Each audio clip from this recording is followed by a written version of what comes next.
आप सब लोगों को पता है कि 2025 में मैं गया था रामदेव अग्रवाल जी से मिलने के लिए। मन की बात रामदेव जी के साथ बहुत सारे फंड मैनेजर्स आए हुए थे, उनके साथ मिला, प्राइवेट इक्विटी के प्लेयर्स भी आए हुए थे। एक बड़ा अच्छा मंत्र दिया एक फंड मैनेजर में, वो आपके साथ मैं शेयर करने वाला हूँ। उन्होंने एक अच्छी बात कहा कि मार्केट में उतार चढ़ाव मिलते रहते हैं और आप जनरली क्या करते हो कि जो जाना पहचाना हुआ कंपनी है उसको खरीदते हो। तो जनरली लोग क्या करते हैं, अपने चारों तरफ देखते हैं, क्योंकि गाड़ी का कंपनी है या फिर कोई भी सीट बनाने वाली कंपनी है या फिर कोई इंश्योरेंस कंपनी है, ऐसे स्टॉक्स उठा लेते हैं जिसको जानते हैं। लेकिन वो बोलते हैं कि देखिए, बिजनेसेस जो बनते हैं, नए बिजनेसेस, वो आने वाले अपॉर्चुनिटी के लिए वैसे कंपनीज बनते हैं।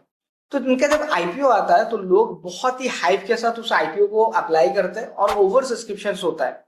जैसे ही आईपीओ ओवर वैल्यू होके या फिर अपने लिस्टिंग के ऊपर लिस्ट होता है तो लोग बेच के निकल जाते हैं और बहुत कम लोग अभी आईपीओ को होल्ड करके रखते हैं। इसमें क्या होता है, जैसे बेचना शुरू होता है उस आईपीओ का शेयर प्राइसेस गिरते गिरते जाता है। ऐसे बहुत सारे आईपीओ हैं। आप अगर लास्ट 5 सालों में देखोगे, बुल मार्केट में लगभग 2021-22 में तो एन नंबर्स ऑफ आईपीओ आए थे।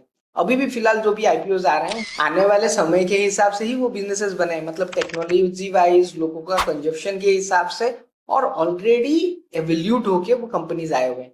लेकिन अभी क्या हो रहा है, वो कंपनियों के शेयर प्राइसेस 20%, 30%, 50% नीचे चल रहा है। तो जब आईपीओ आया था लोगों ने खरीदा था, जैसे ओवर लिस्टिंग हुआ उसके बाद बेच के निकल गए। आप अगर लास्ट 2020 से पहले का आईपीओ देखोगे, मतलब मैं बता रहा हूँ 2015 से लेके 2020 का आईपीओ, उन आईपीओ का प्राइसेस कब बढ़ा, जब पोस्ट कोविड का बुल रन आया। तो उन्होंने एक फॉर्मूला मुझे बताया कि जो भी आईपीओ आते हैं और वो डिस्काउंटेड हो जाते हैं, वो आईपीओ नेक्स्ट बुल रन में मल्टीबैगर्स बनते हैं।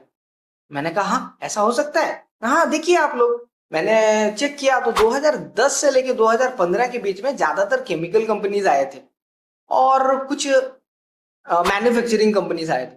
वो सारे कंपनी 2017-18 में मल्टीपल टाइम में रिटर्न्स दिए। वैसे ही 2015 से लेके 2020 में जो जो कंपनियां लिस्टिंग हुए थे और डिस्काउंट हो गए थे, वो सारे बहुत ही अच्छे रिटर्न्स दिए 2021-22 में। उसी तरह मैं इस जो बुल रन है, ये बुल रन मैं बता रहा हूं आपके अंदर, अगर गॉड से 20% अगर ड्रॉडाउन के लिए आप रेडी हो, स्टॉप लॉसेस ले रहे हो, 7% का स्टॉप लॉस मैं लेता हूं। अगर कोई भी स्टॉक खरीदता हूं तो मैं देखता हूं अगर डिस्काउंटेड है तो मैं होल्ड करता हूं, लेकिन ग्रोइंग कंपनीज है तो मैं 7% का स्टॉप लॉस हमेशा यूज करता हूं। तो कोई भी कंपनी आप खरीद रहे हो जो डिस्काउंटेड है, उसको होल्ड कर रहे हो बढ़ते समय में, आने वाले बुलरन में ज्यादातर वैसे ही शेयर्स बढ़ेंगे। मतलब ऐसा नहीं है कि लॉस मेकिंग आईपीओ है या फिर आईपीओ आपने खरीद लिया बढ़ जाएगा, आपको स्टॉप लॉस तो हैंडल करना पड़ेगा। क्योंकि बहुत अच्छे अच्छे कंपनी हमने देखा जिनका प्रोडक्ट्स हम बाहर देख रहे हैं और बहुत अच्छी कंपनी है, प्रॉफिटेबल है, फिर भी शेयर प्राइस गिर रहा है। इसको ही बोलते हैं मार्केट रिस्क। मार्केट में जब भी कुछ भी गड़बड़ होता है तो लोग बेचने शुरू कर देते हैं, वो अच्छे से अच्छे कंपनी का भी शेयर्स गिरता है।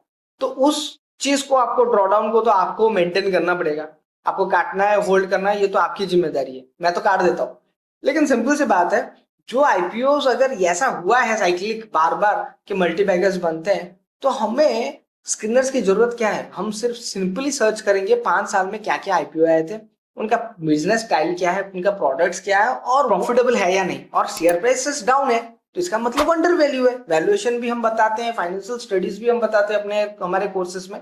जो भी इक्विटी कर रहे हैं ना, मैं इक्विटी का बहुत बड़ा फैन हूं। इक्विटी जो कर रहे हैं उनके लिए ये एक बहुत ही गोल्डन अपॉर्चुनिटी है। अगर पोस्ट कोविड के बाद देखोगे, ये थर्ड टाइम है जो कंसोलिडेशन फेज में है। और जब भी पहले आप कंसोलिडेशन फेज देखोगे, उसके बाद 15-15% मार्केट बढ़ा है और इस बार हमारा एक्सपेक्टेशन है 25 से 30% मार्केट बढ़ेगा। तो यहां से नंबर ऑफ कंपनीज जो भी है, बहुत ही, जो लोग एग्रेसिवली खरीदेंगे, वो स्टॉक्स 10 गुना मिनिमम साइड में हो सकते हैं। तो ये अपॉर्चुनिटी है। मैं वो फंड मैनेजर का जो भी थॉट प्रोसेस है मुझे बहुत अच्छा लगा और मैं हमेशा डिस्काउंटेड आईपीओ के ऊपर फोकस करता हूँ। इसके ऊपर मैंने एक ऑलरेडी सीरीज भी बनाया हुआ है जो डिस्ट्रॉयड आईपीओ सीरीज है। ये आई बटन में आप क्लिक करके देख सकते हो, जहां पर आईपीओ आए थे और डिस्काउंट हो गए हैं, उनके ऊपर मैं वीडियोस बनाता हूँ। लेकिन रिकमेंडेशन में नहीं करता, क्योंकि रिकमेंडेशन में नहीं कर सकता। आप उन स्टॉक्स में भी स्टडी करके खुद से खरीद सकते हो, लेकिन मेरा हमेशा एडवाइस आपको रहेगा, जब भी कोई स्टॉक खरीदो, शेयर प्राइसेस बढ़ेगा तो आपको बेचने का मौका मिले। बहुत लोग ऐसे थे जो कि प्री कोविड में टाटा मोटर्स खरीदे थे 70-80 रुपए में और वो 150-200 आते होते बेच दिए, लेकिन वो 1100 तक गया। तो ये सारी जानकारी आपको नहीं है, क्योंकि जो मार्केट में पार्टिसिपेट किए हुए हैं 10-15 सालों से, जैसे कि 2010 से मैं स्टॉक मार्केट में हूं, तो क्लैरिटी समझ में आता है, इकोनॉमिक्स को समझ पा रहे हैं और गैप को कौन फील करेगा कि कौन से कंपनी आगे बढ़ सकता है, इतना क्लैरिटी मिलता है। तो जो कंपनी बढ़ता है उसके ऊपर हम स्टेक बढ़ाते रहते हैं। आपके पोर्टफोलियो में कुछ डिस्काउंटेड आईपीओ के शेयर्स आप रखना चाहेंगे? अगर यस है तो कमेंट में जरूर बताएं। अगर वीडियो आपको अच्छा लगा है, जो कोई भी इक्विटी में मार्केट में ट्रेड करते हैं और इक्विटी के फैन है, उनके साथ ये वीडियो जरूर शेयर करें और लाइक फॉलो सब्सक्राइब जरूर करें। Thank you very much. Investment on blog.